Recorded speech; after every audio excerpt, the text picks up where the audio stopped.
नमस्कार दोस्तों, welcome to our channel. आज हम लोग पढ़ेंगे हाफ लॉक और रूफो हैं, इनके सामाजिक समझौते का तुलनात्मक अध्ययन। ठीक है, तो हम लोगों ने हाफ लॉक और रूफो का अलग अलग पढ़ लिया है, लेकिन अब हम लोग करने जा रहे हैं इन तीनों लोगों का कंपैरिजन। तो कंपैरिजन करने से क्या होता है कि चीज़ें हमारी बिल्कुल क्लियर हो जाती हैं। ठीक है, कि हाफ ने क्या कहा, लॉक ने क्या कहा और रूफो ने क्या कहा। तो कंपैरिजन करके जो है पढ़ने से चीज़ें क्लियर होती हैं, और इसीलिए हम लेकर के आए हैं आज इन तीनों लोगों का कंपैरिजन, जो कि आप लोगों को आशा करते हैं कि बहुत अच्छा लगेगा। तो चलिए हम लोग शुरू करते हैं।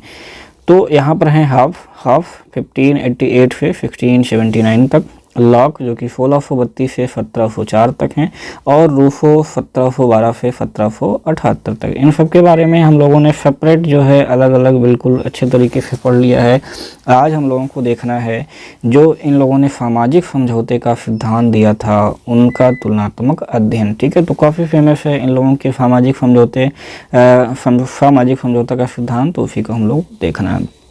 अब हम लोग शुरू करते हैं जन्म स्थान से। तो जन्म स्थान अगर देखेंगे तो हाफ का कहाँ पर हुआ था, ये हुआ था माफवरी इंग्लैंड में, और लॉक का कहाँ हुआ था, समरसेट का जो रिंगटन है कहाँ पर, इंग्लैंड में, और रूफो का कहाँ पर हुआ था, जिनेवा स्विट्जरलैंड में। प्रमुख पुस्तकों की अगर बात करें इनकी, तो हाफ की जो प्रमुख पुस्तक है वो है लेवियाथन, बहुत फेमस है। डी फिबी है और कार्पोर है और डी होमिनी है, जो कि काफ़ी इंपॉर्टेंट हैं। और लॉक का देखेंगे तो सबसे ज़्यादा इम्पॉर्टेंट है द टू ट्रीटीज, टू मतलब दो होता है, टू ट्रीटीज ऑफ गवर्नमेंट और एसे कंसर्निंग ह्यूमन अंडरस्टैंडिंग और लेटर्स ऑन टॉलरेशन, ये काफ़ी फेमस हैं।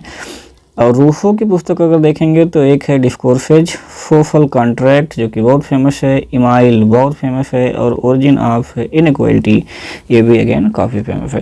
तो बहुत ज़्यादा दिए ही नहीं है, दो तीन दिए गए हैं, तो ये फेमस वाले ही हैं, इसमें पूछना नहीं है कि कौन फेमस है कौन नहीं है। अब हम लोग देखेंगे मानव स्वभाव। ठीक है, तो हाफ का जो मानव था उसका स्वभाव कैसा है, लॉक का जो मानव है उसका स्वभाव कैसा था, और रूफो जो है वो मानव स्वभाव को कैसे मानते हैं, तो इस बारे में हम लोग देखेंगे। हाफ का कहना है कि जो मानव था वो क्या था, स्वार्थी है। ठीक है, क्रूर है, हिंसक है, दुष्ट है, उसके अंदर भय है, शांति तथा कीर्ति की भावना से प्रेरित होने वाला है, आफरी प्रवृत्तियों की प्रधानता रखने वाला है। कौन, हाफ का मानव। ठीक है, हाफ ऐसा सोचता है कि मानव स्वभाव ऐसा था। लॉक की बात करें तो लॉक क्या सोचता है, तो लॉक का मानव शांति प्रिय था, सद्भावना और सहयोग की भावना से क्या था, अनुप्राणित है। ये हो गया लॉक का मानव। रूफो का मानव कैसा है, अगर ये देखें तो सामान्य रूप से क्या है भाई, सुखी है, स्वावलंबी है, संतुष्ट भी है। इसको हम कहते हैं उदस्त वंचर, यानी कि नॉबल सेवेज। ठीक है, किंतु अगर सभ्यता के विकास की बात करें तो सभ्यता के विकास और व्यक्तिगत संपत्ति से ये क्या है, मानवता का जो है वो दुश्मन है, और संपत्ति का भूखा है, स्वार्थी और घमंडी है। ठीक है, तो ये क्या है, रूफो का मानव स्वभाव। तो ये हम लोगों को देख लेना है। अगला हम देखेंगे कि प्राकृतिक दफा के बारे में धारणा इन लोगों की क्या क्या है। तो जो हाफ की धारणा थी वो थी कि जो भाई प्राकृतिक दफा है वो कैसा था, तो प्राकृतिक जो दफा थी सतत युद्ध और विषमता की दफा है। ठीक है, किसकी, सतत युद्ध और विषमता जो है पाई जाती है। और अगर लॉक की बात करें तो यह सद्भावना, सौहार्द तथा पारस्परिक सहायता की दफा थी। क्या, प्राकृतिक दफा के बारे में बात कर रहे हैं। अगर रूफो की बात करें तो परम आनंद तथा सुख की दफा है, और इसमें जो स्वावलंबी है, आदर्श जीवन था, और व्यक्तिगत संपत्ति ना होने से विषमता का क्या था, अभाव था। जो व्यक्तिगत संपत्ति नहीं थी तो वहाँ पे छोटा बड़ा ये विषमता थी ही नहीं। बाद में जब व्यक्तिगत संपत्ति आई तो वहीं से क्या हो गई, विषमता, ईर्ष्या, दोष, ये सारे जहाँ वहीं से उत्पन्न हो जाती हैं। तो ये किसने कहा, ये रूफो ने कहा था। प्राकृतिक नियम की अगर बात करें इन लोगों के अनुसार, तो हाफ के अनुसार आरंभिक जो प्राकृतिक दफा थी उसमें राजकीय यानी कि सिविल कानूनों का क्या था, अभाव था। तो प्राकृतिक नियमों से ही क्या होता था, मनुष्यों के पारस्परिक व्यवहार का नियंत्रण होता था। प्राकृतिक नियम जीवन के संरक्षण के लिए उचित बुद्धि विवेक के क्या थे, ये आदेश थे। ठीक है, तो ये हाफ के अनुसार लॉक के अनुसार प्राकृतिक नियम क्या थे? तो प्राकृतिक नियम विवेक बुद्धि पर तथा नैतिकता पर आधारित थे। किस पर? विवेक बुद्धि और नैतिकता पर आधारित थे प्राकृतिक नियम, और ये मनुष्यों के पारस्परिक व्यवहार का क्या करते थे? नियंत्रण किया करते थे। अगर हम रूसो के अनुसार देखें प्राकृतिक नियम, तो प्राकृतिक नियम का आधार इन्होंने कहा क्या है? बुद्धि नहीं है, किंतु सहज भावना से अगर देखा जाए, सहज भावना से तथा अनुभूति से पैदा होने वाली एक क्या थी? सामाजिकता है। ठीक है, ये किसका कहना था? रूसो का कहना था। तो दोनों लोगों ने क्या माना? दोनों लोगों ने, हॉब्स ने अलग माना, लॉक ने अलग माना और रूसो ने अलग माना। फिलहाल यहाँ विवेक और बुद्धि के आदेश हैं, ये हॉब्स का भी कहना है, और यहाँ पर बुद्धि पर तथा नैतिकता पर आधारित थे, ये लॉक का भी कहना है। लेकिन रूसो जब आता है तो वो बुद्धि पर आधारित नहीं है, इसको खारिज कर देता है और ये बोलता है कि सहज भावना से और अनुभूति से जो पैदा होने वाली सामाजिकता है, यही क्या है? प्राकृतिक नियम है। तो ये तीनों आप लोगों को यहाँ पे कंपैरिजन करना है और ऐसे आपको याद रखना है। प्राकृतिक अधिकार के बारे में अगर हम लोग बात करें तो हॉब्स कहता है कि ये व्यक्ति के शक्ति बल पर आधारित थे, यानी कि हम लोग पढ़े थे जिसकी लाठी उसकी भैंस। ठीक है, यानी जिसके पास शक्ति है उसके पास अधिकार हैं। ठीक, तो ये हम लोगों ने देखा। लॉक की बात करें तो लॉक ने मनुष्य के 3 जन्मसिद्ध अधिकार दिए हैं, बहुत फेमस है। ठीक है, तो प्राकृतिक अधिकार की जब भी बात आती है तभी हम तुरंत लॉक को याद करते हैं। कौन कौन से अधिकार दिए थे भाई? इन्होंने जीने का अधिकार, स्वतंत्र रहने का अधिकार तथा संपत्ति का अधिकार। ठीक है, तो जीवन का, स्वतंत्रता का और संपत्ति का ये प्राकृतिक अधिकार मनुष्य को मिलते हैं। कैसे? वो भी जन्म सिद्ध अधिकार, ये कहना है लॉक का। रूसो की बात करें अगर, तो प्राकृतिक दशा में मनुष्यों को सब प्रकार के प्राकृतिक अधिकार प्राप्त थे। ठीक है, रूसो बोलता है कि भाई प्राकृतिक दशा में मनुष्यों को क्या थे? सभी प्रकार के प्राकृतिक अधिकार प्राप्त थे और वह इच्छानुसार इसका उपयोग भी कर सकता था। ठीक है, तो हॉब्स के प्राकृतिक अधिकार शक्ति और बल पर आधारित था।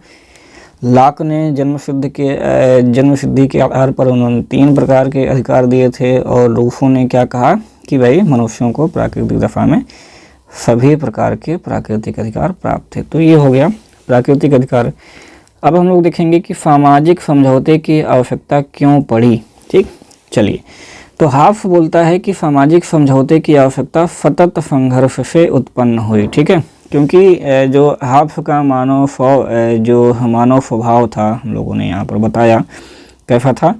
जो मानव स्वभाव था वो स्वार्थी था, क्रूर था, हिंसक था, दुष्ट था। ठीक है, तो इस प्रकार से क्या हुई कि समाज में एक अव्यवस्था फैल गई, डर का माहौल फैल गया। तो उसको जो है शांत करने के लिए या उसको समाप्त करने के लिए लोगों ने सामाजिक जो है समझौता किया।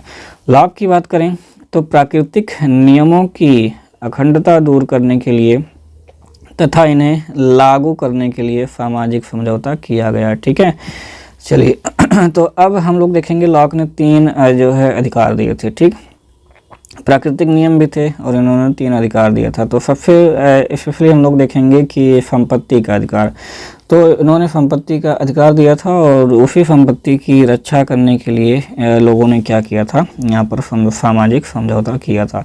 रूसो की बात करें तो वैयक्तिक संपत्ति के निर्माण से जो सामाजिक विषमता उत्पन्न हुई थी उसी के उन्मूलन के लिए लोगों ने क्या किया? सामाजिक समझौता किया था। ठीक है, तो यहाँ पर तीनों लोगों के सामाजिक समझौता की आवश्यकता क्यों पड़ी, ये हम लोगों ने यहाँ पर पढ़ लिया। अब हम लोग देखते हैं कि जो सामाजिक समझौता हुआ या जो सामाजिक अनुबंध हुआ उसका स्वरूप क्या है तीनों लोगों में।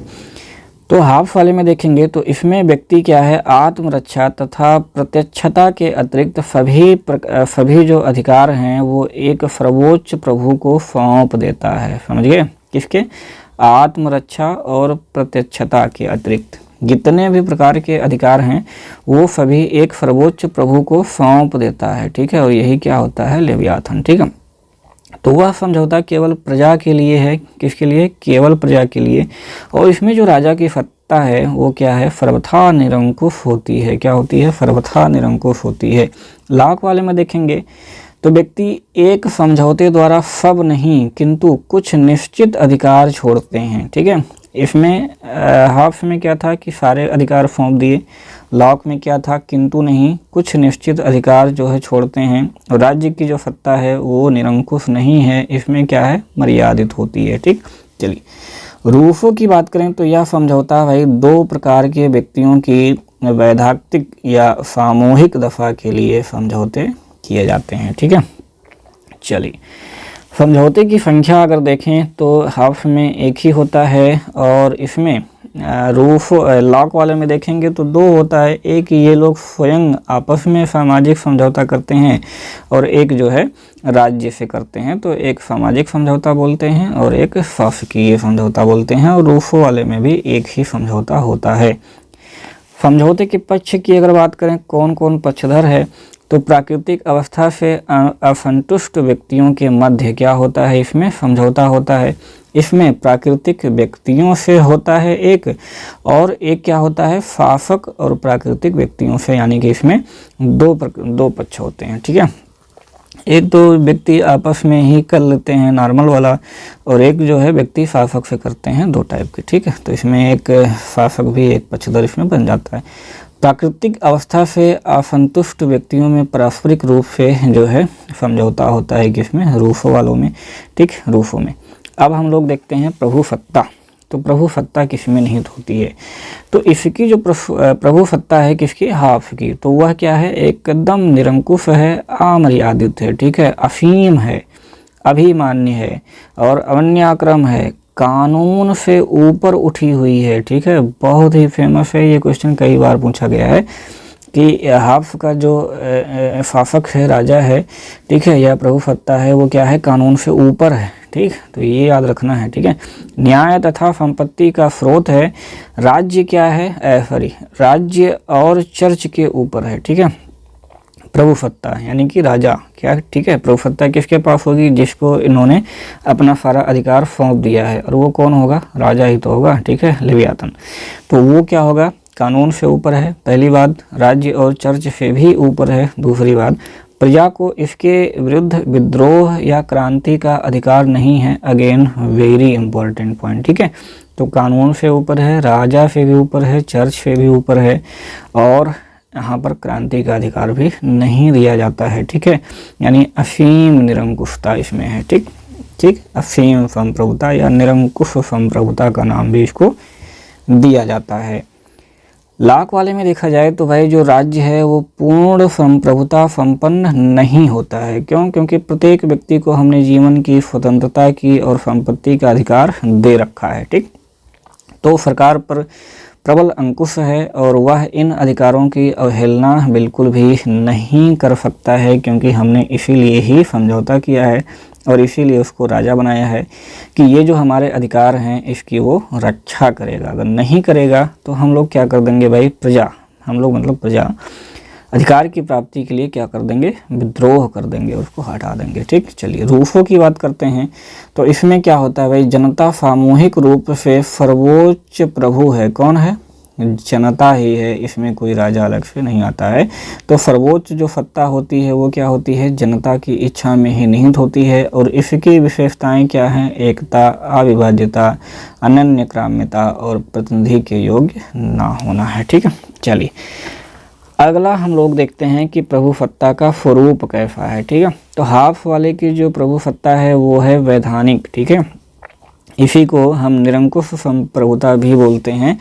लॉक वाले का क्या है, राजनीतिक है। और रूफों का हम लोग जानते हैं वो क्या है, लोकप्रिय प्रभु सत्ता का नाम दिया जाता है। ठीक, चलिए अब हम लोग बात करते हैं स्वतंत्रता की। ठीक है, कि स्वतंत्रता की स्थिति कैसी है। तो हाफ वाले में अगर देखा जाए तो भाई प्राकृतिक दफा में स्वतंत्रता तथा स्वच्छंदता, यहाँ पे स्वच्छता नहीं स्वच्छंदता होनी चाहिए, इसमें कोई अंतर नहीं था।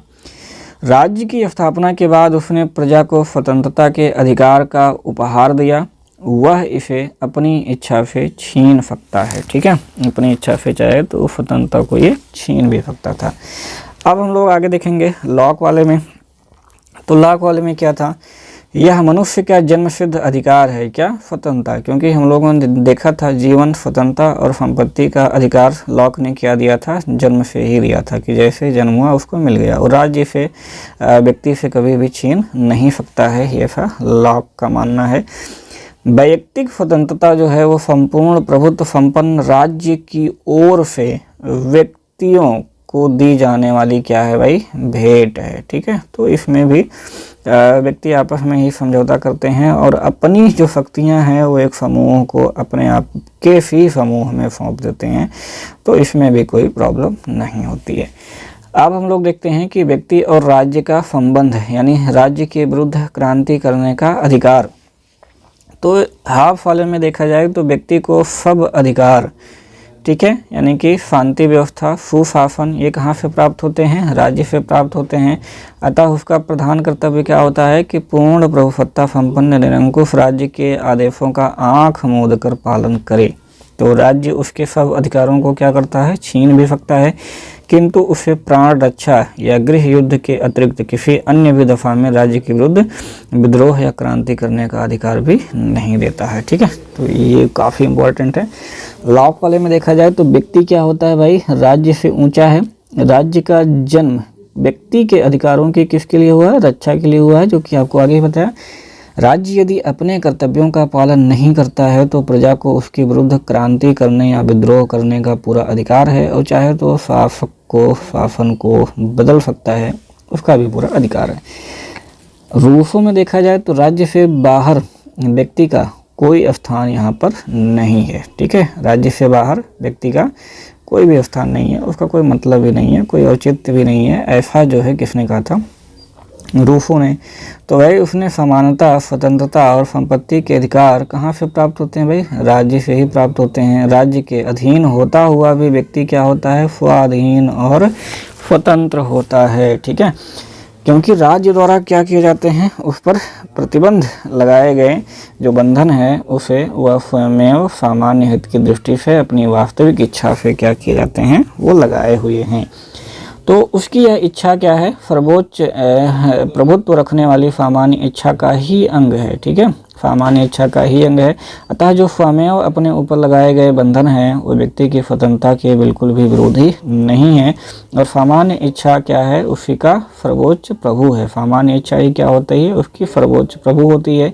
यह जब चाहे सामान्य हित की दृष्टि से क्रांति कर सकती है, और सामान्य इच्छा को रखने वाली जनता को क्रांति करने का अधिकार भी ये देती है। ठीक है, तो यहाँ पर अधिकार नहीं है, बाकी दोनों में है।